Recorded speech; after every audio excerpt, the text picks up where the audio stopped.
Hello, everyone, and welcome to our webinar on software-defined vehicles. As you know, the automotive industry is undergoing a major transformation, and we are moving from a world where vehicles are built on a fixed platform to a world where vehicles are built on a software platform. So the shift towards software-defined vehicles is representing a promising direction for the automotive industry. And so looks like we already have a very exciting session on today's topic, and we are honored to have our distinguished expert with us, Mr. Mukesh Kumar Bansal, the CTO at TelioEV and a true enthusiast in the field of electric vehicles. Glad to have you with us, sir. Thank you. Thank you, Aditya. So, sir, let's dive into the questions then. So, to start the topic, what is the concept of software-defined vehicles, and how does it differ from the traditional vehicle architecture?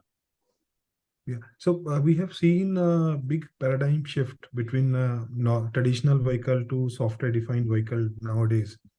So if we ask in the traditional vehicles, software was also there, but that was tightly coupled to the hardware modules.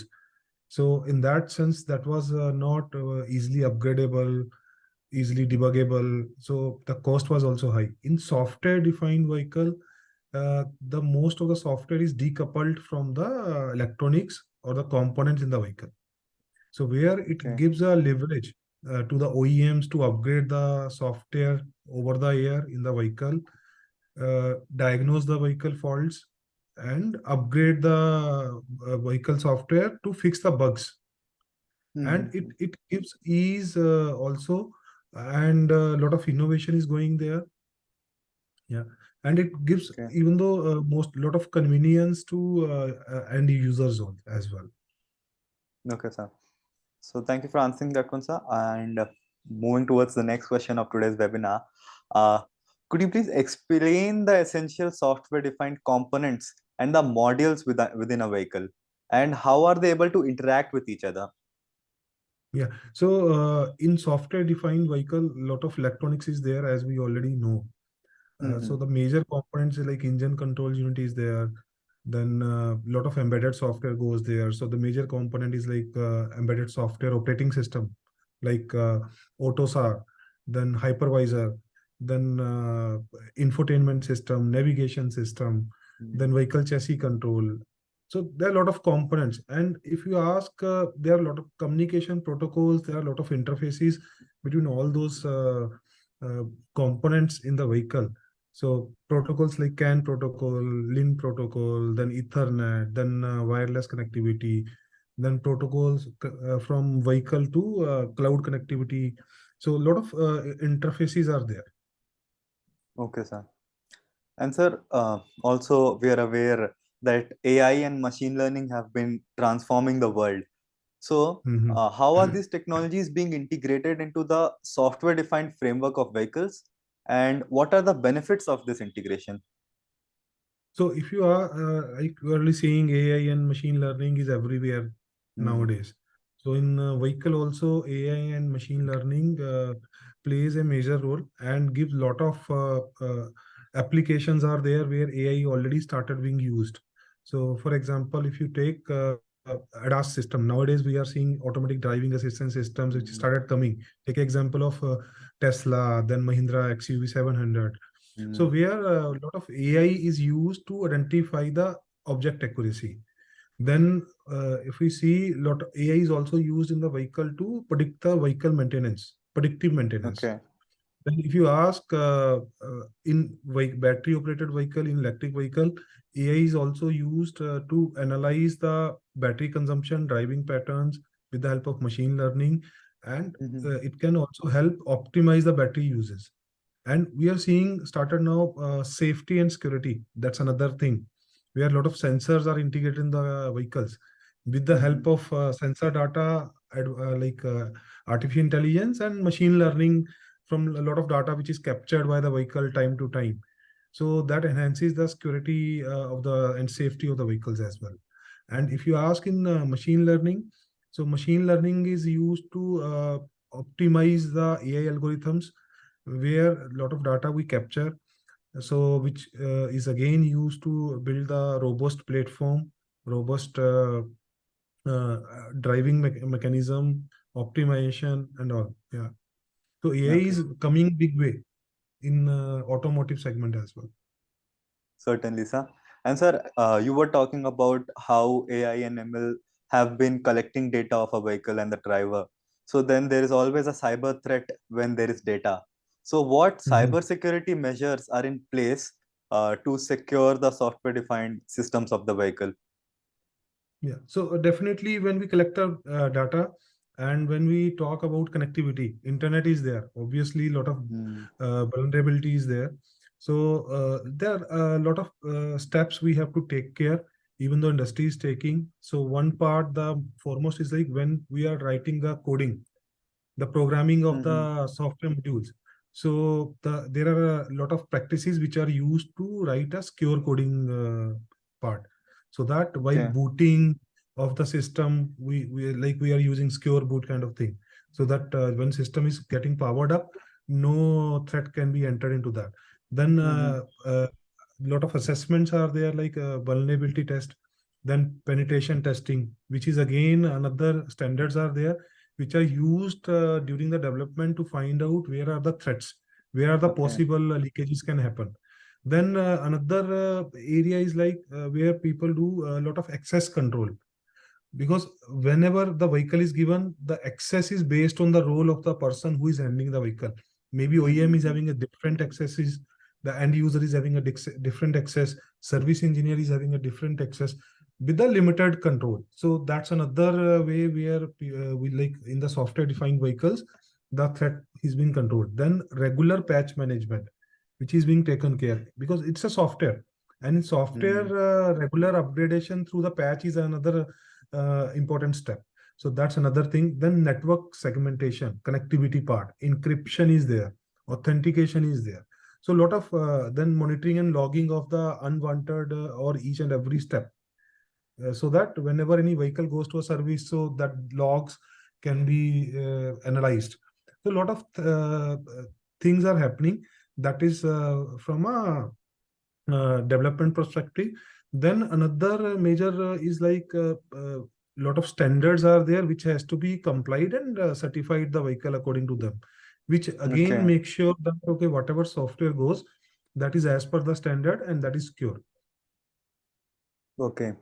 And sir, also while you were speaking, you mentioned about a few communication protocols. So could you please elaborate what those communication protocols are and how they're used in the software-defined vehicles? So there are a lot of communication is happening on the vehicle, between the components on the vehicle, between vehicle to cloud, between vehicle to infotainment system, then Mm-hmm. again vehicle to mobile phones, which we are using. So major protocols which are used in vehicle industries, even though not only software defined vehicle, but in traditional vehicles also, that was controller area network, which was Okay. used uh, for a high speed or low latency protocol, which is a low latency protocol, widely used in the communication between the engine control unit and the other sensors which are used for that control, like vehicle control. Then Okay. another protocol is a local internet interconnect protocol, which is called LIN. It's again low. It's a low speed protocol and low cost alternate to CAN. But here the application it is used where the application is less critical, where data latency can be handled. Maybe if Mm-hmm. there is a delay, no issues are there. Then another high speed protocol like Ethernet is there. Then if we ask from software defined vehicles, they are mostly connected nowadays. We are seeing a lot Mm-hmm. of connectivity is going. So when the communication comes from car to cloud or mobile application or internet connectivity, then obviously the interfaces are like GSM is another interface. Then SIM cards, right? Mostly we have.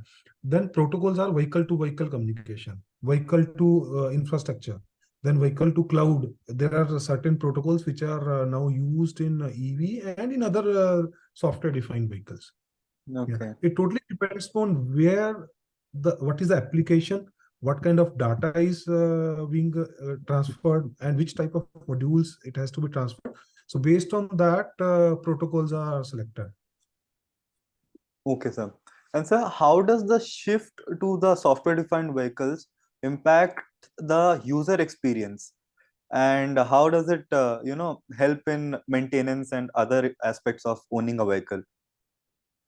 Yeah, so as we already started experiencing now in any maybe uh, all the manufacturers, they started coming up with the infotainment system, the mobile applications, which is interacting through Apple CarPlay or maybe Android Auto. And we already started seeing in electric vehicle where the mobile apps are there. You can get the data from the vehicle, how you are driving, when the service Mm, is due, when the maintenance is due. So it's already started giving good vibes, and already a lot of convenience like users started getting.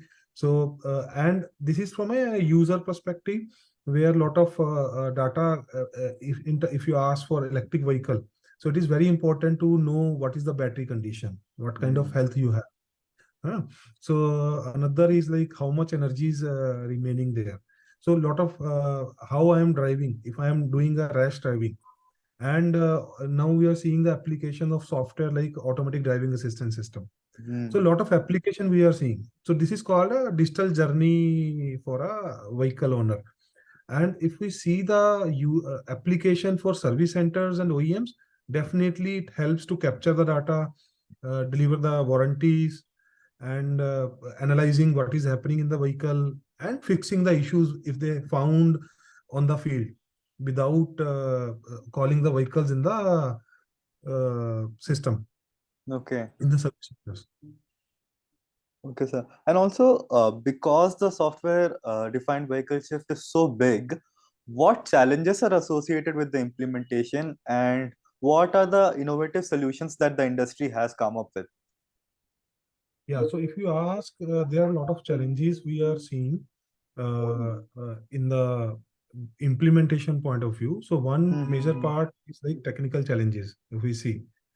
The second area which we cover is like security challenges, which you already seen. Okay. And the third part is the regulatory challenges. So if we Mm. take off technical challenges, the first part, this is a complex system because a lot of software goes there. Yes. A lot of software goes there. Then the performance of the software is another important part because everything is now software driven. Mm. And then scalability, because whatever architecture you design today, it has to be so adaptable for future software, future modules which comes in software defined vehicles, where upgradation can be easy. Then another challenge is like interoperability. So interoperability means maybe today we have CAN protocol, V2X, vehicle to infrastructure, and tomorrow maybe another protocol. So the Mm. whatever vehicle make is there. So all should be having a interoperability already there. Then challenges we already talked about, security. Cyber security is another challenge. Then software vulnerability, then supply chain security. So these are the security point, and regulatory challenges. Obviously, those are key challenges like safety regulations, data privacy, because a lot of data is there which is transferred. Then liability, who is liable if any mishappening is there. So those are the critical challenges which are they are in software defined vehicle implementation point of view. Certainly, sir. And so you were And mentioning a lot of about, sorry, you were saying something. yeah, I was asking like there was a question from you like what are the innovations are happening in this Ah, yes. area. So one thing is like if you ask the innovation, so whatever architectures people are designing nowadays, they are in modular, very modular, plug and Okay. play kind of thing. So that future upgradability is easy. Then virtualization and cloud computing, lot of data which is processed on edge computing and a lot of data which is processed on the cloud computing. Then AI, machine Mm-hmm. learning, security frameworks. There are a lot of security frameworks are also there. Then standardization of protocol and interfaces, which are there, people are working on. Then a lot of Okay. automakers, they started technology providers and regulatory authorities. They started collaborating each other when any policy is defined, so that every each Mm-hmm. and every challenge, every concern is addressed. And when any company is designing the vehicle or product, so they take care as per the regulatory authorities. So these are a couple of areas where people started already working, collaboration is happening. and a lot of challenges which are being addressed with the help of technology and innovations. Yeah. Okay. And so while you were talking about the challenges, you spoke about the regulatory challenges. So how are the regulatory bodies adapting to the emergence of software-defined vehicles? Yeah, so software-defined vehicles, obviously, a lot of software goes, so a lot of regulations are required. So regulation authorities, they are having key focus on couple of areas. So one Mm-hmm. is like functional safety. So where definitely bodies are having eye on that. Then cybersecurity, and then data privacy and protection and ethical consideration, and lot Okay. of standards which manufacturer has to follow. If you ask United Nations Economic Commission of Europe, they have a world forum where they harmonize the vehicle regulation, and they come with the WP29. Okay.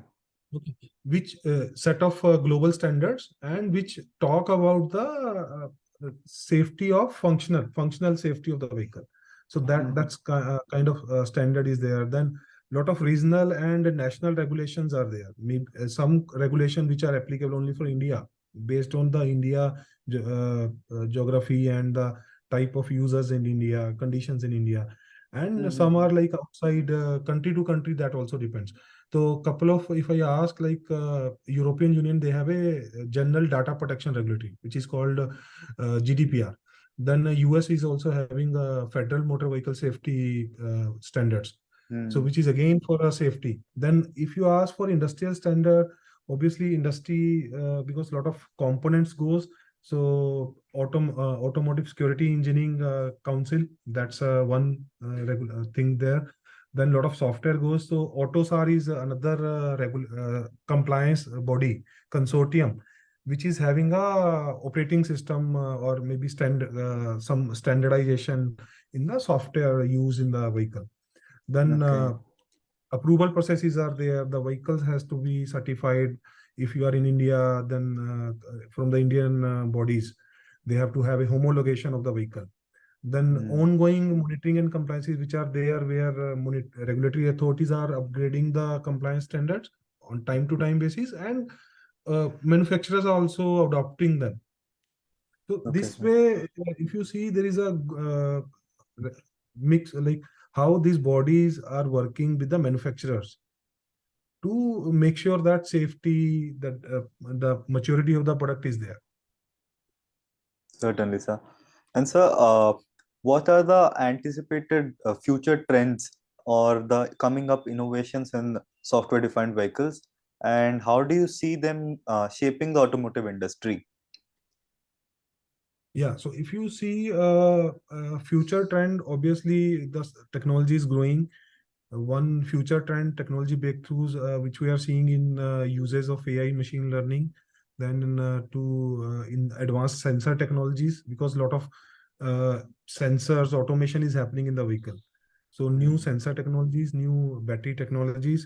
Then as software is hefty now, so edge computing point of view, the new protocols, mm, which vehicle to vehicle, V2X side we are seeing. Then as software is going, so this software has to be upgraded on time to time. So mm. which is like over the air we can see. And if you see, these also give a lot of user experiences, where people started seeing personalized driving things. People set up their driving pattern, they set up their sitting arrangements. So those things Yes. are predictive maintenance they can see. Then seamless connectivity they started getting now in the vehicle. Then ADAS, autonomous driving experiences are there. And another trends we are seeing, as these software industry is evolving, so a lot of new business models are also evolving now. So if you see the subscription services, if people are having a connected vehicle mobile app, the automotive companies, they started giving yearly subscription model, so that they can Yes. also give new application, right? Then a lot of data is getting captured. So data monetization, the Mm, building new application based on data, building new trends, analyzing new things. So data monetization is another opportunity for a new business. Then new mobility services, where people already started analyzing the data, and they come up with the ride hailing services, or maybe the cloud applications, then software as a service. So different business models which are also getting evolved Okay. in the market. Yeah, Certainly, a lot of things are coming up. And so, yeah, yeah. uh, Lot of uh, things. yes. And so one of the biggest questions was, how is the integration of software-defined systems different in electric vehicles compared to internal combustion engines? And what are the advantages it brings in for electric mobility? So if you see, definitely it's not. There are a lot of differences are there. If we Mm-hmm. ask software-defined vehicle for internal combustion engine vehicles and software-defined integrations in electric vehicle. So the major difference is if you see in the set of data you are capturing and the way the driving powertrain point of view. Mm-hmm. So in ICE engine, there is no battery. So the data they are capturing, that is of engine parameters. If you see in electric vehicle, the it's a battery power and maintaining the battery, charging pattern of the battery, then optimization of power, because you have a limited energy in the battery. So Mm-hmm. software defined vehicle come with lot of application where you can optimize the battery and you can suggest that driving, okay, driver saying, okay, don't run on do a over speeding. Then if you see in battery operated vehicle, a lot of new modules are there, like regenerative braking. So there another set of module came into picture. So more or less architectures are similar, the frameworks are similar, but application point of view, data point of view, differences are there. Okay. And obviously e-mobility is the cleanest mobility, and people are started seeing a lot of benefits in terms of zero carbon emission, in terms of driving experience, in terms of cost. So they started Mm, adopting that. Yeah. certainly, sir. And okay, so looks like this was the last question for today's webinar. I would like to thank you, sir, for your time and knowledge. And I hope the audience was able to capitalize on your knowledge of Thank understanding you. software-defined vehicles. Thank you, sir. Thanks for asking such a wonderful questions. So I hope whatever knowledge I shared, it helps Certainly, it giving will. a like, understanding of software-defined vehicles to the viewers and the listeners of this webinar. Yeah. Thank you, sir. Thank you.